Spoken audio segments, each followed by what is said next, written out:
반갑습니다. 구독자분들과 함께 성장하는 유튜브 밀리터리 채널 생활탐구입니다. 한국 특수부대도 가능할까? 20분 만에 끝난 SAS의 바라스 작전. 한국 UDT-C는 36분. 지금부터 10년 전 소말리아 해적에 납치된 한국 국적 선박을 우리 해군이 구출했던 아덴만 여명작전을 기억하십니까? 아덴만 여명작전은 한국 해군 특수전 여단 UDT-C의 우수성과 활약성을 전 세계에 보여주고 각인시킨 구출작전입니다. 영국의 SAS, 이스라엘의 사이렌 메트칼, 미국의 네이비실, 러시아의 스페나츠 등 세계 각국에는 유명한 특수부대가 존재합니다. 하지만 이들 유명 특수부대도 실패한 작전들이 존재하는데 그중 인질 구출 작전은 작전의 성패와 상관없이 평범한 자국 국민이 희생되는 경우 유족들의 고통과 더불어 정부와 군이 내린 결단에 되돌아오는 비난은 인질 구출 작전을 선택하는 데 큰 부담이 될 수밖에 없습니다. 하지만 국가와 군이 존재하는 이유는 국민의 생명과 재산을 지키는 것, 국민을 보호할 책임과 의무가 있기 때문에 인질로 잡힌 국민을 구출하는 것은 국가의 당연한 책무입니다. 사진은 기습적 군사작전의 대명사로 유명한 이스라엘 특수부대 사이렌 메트칼의 엔테베 작전에서 구출된 인질들입니다. 인질 구출 작전은 크게 납치범들의 요구를 들어주고 구출하는 법과 그들을 제압해 구출하는 방법이 있습니다. 오늘 영상은 한국 특수부대도 가능할까라는 이름으로 영국 SAS의 교과서적 인질 구출 작전이며 인질 구출 작전의 정석으로 알려진 세계 최강 특수부대 SAS가 아프리카 오지에서 20분 만에 성공한 인질 구출 작전 바라스 작전에 대해 알아보겠습니다.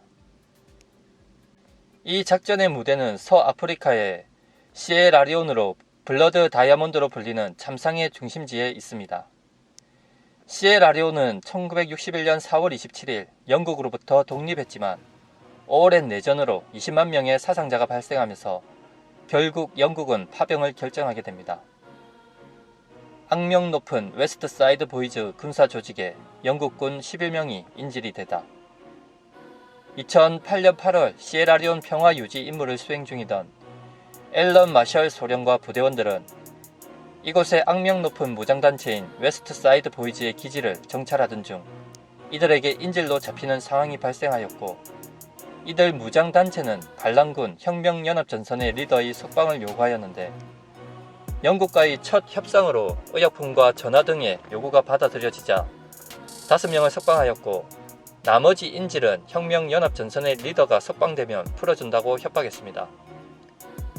당시 영국은 협상이 진행되는 중에도 만일의 사태를 대비하였고 인질이 잡혀있는 지역 주변에 관측소와 SAS 저격수들을 매복시키는 등 인질 구출 작전을 구상하고 있었습니다. 당시 저격수 포함 4인 1조의 매복조는 약 일주일가량 매복하면서 적의 동태를 살피고 정보를 입수했는데 당시 영국은 1차 협상에서 납치범들이 요구했던 위성 전화기에 위치 추적기를 설치해 그들의 위치를 파악하고 있었습니다. 그런데 무장단체 리더인 포데이 켈라이는 현 정부의 수장까지 사퇴시키라며 영국 블레이 총리를 계속 협박하였고 결국 협상에 진전이 없을 것이라고 결론을 내린 블레어 총리는 인질 구출 작전을 허가했는데 이때 당시 허가가 떨어지기 전에 SAS는 이미 모든 준비를 마친 상태였죠. 영국 특공대의 무섬을 보여주자 여명의 기습작전 개시.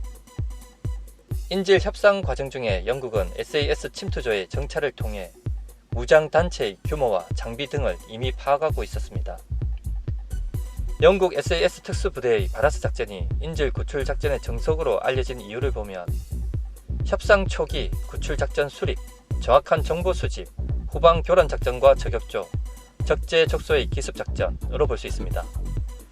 내용처럼 작전에 필요한 모든 요소들을 완벽하게 수행했기 때문에 20분 만에 인질들을 구출할 수 있었습니다.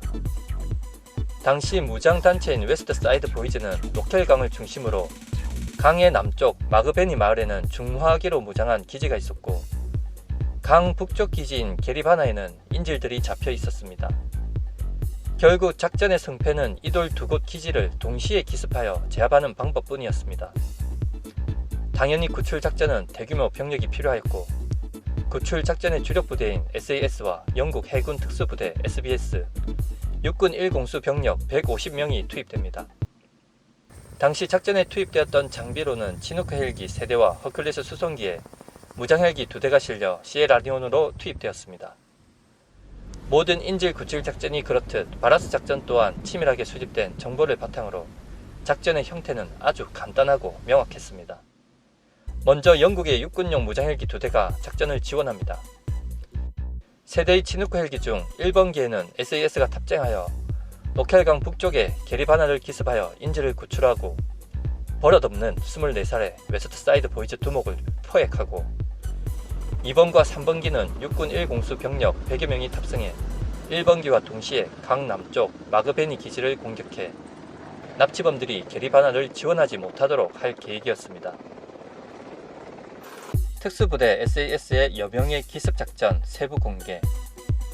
2000년 9월 10일 인질 구출을 위한 영국군의 무장헬기와 치누크 헬기는 06시 40분경 목표 지점에 도착했습니다.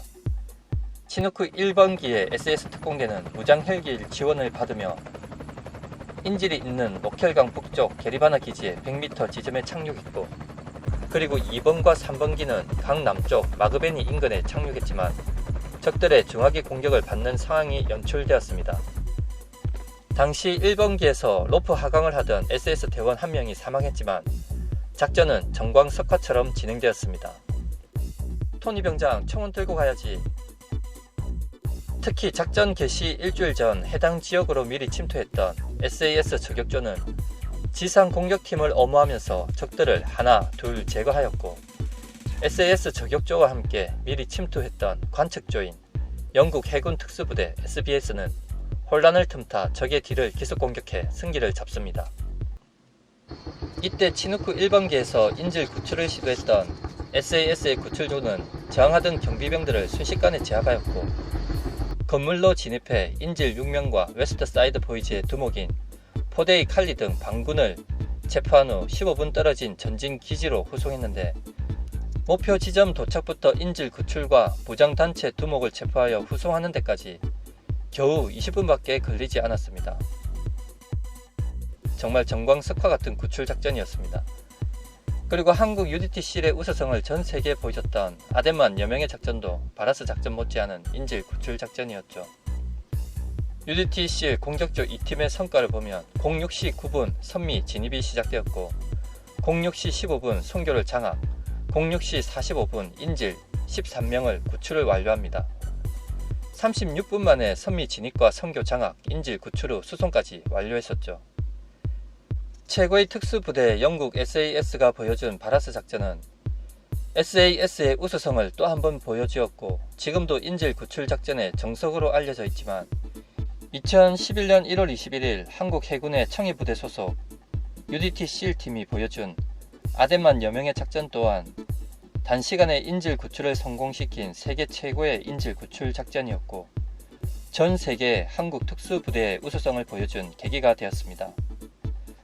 그런데 한편으로는 국방부의 엠바고 요청을 일부 언론에서 무시하고 오히려 이런 엠바고 요청을 기사화하면서 작전을 위험하게 만든 점은 지금 생각해도 정말 위험천만한 일이 아닐 수가 없었습니다.